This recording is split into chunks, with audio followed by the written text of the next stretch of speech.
শিলিগুড়ির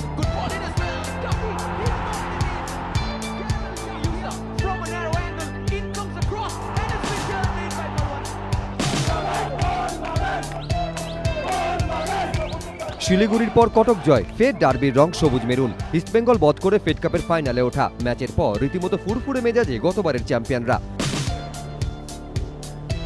প্রচন্ড গরমের মধ্যে ফুটবলাররা অনেকে রিল্যাক্সড। ব্রেকফাস্ট টেবিলেও দেরি করে আসেন সনি, কাতসুমি, ডাফি, বলবন্তরা। তারপর ক্লান্তি কাটাতে সবাই নেমে পড়লেন সুইমিং পুলে।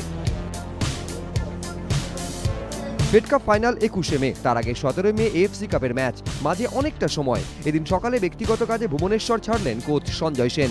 ডার্বি জয় হয়েছে বটে, কিন্তু এখনো বাকি অনেক কাজ। ফাইনালের আগে দলের রাশ ছাড়তে নারাজ বাগানের হেড স্যার। আমাদের এখানে ট্রফি ছাড়া কোনো মূল্য নেই।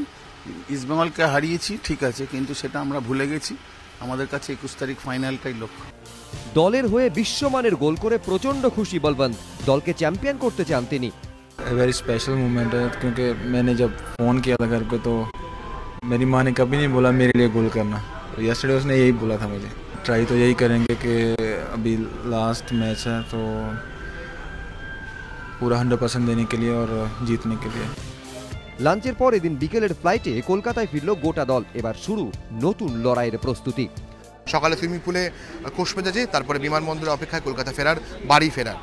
ক্যামেরা পার্সন স্বপন মজুমদারের সঙ্গে রক্তিম ঘোষ, এবিপি আনন্দ, ভুবনেশ্বর বিমানবন্দর।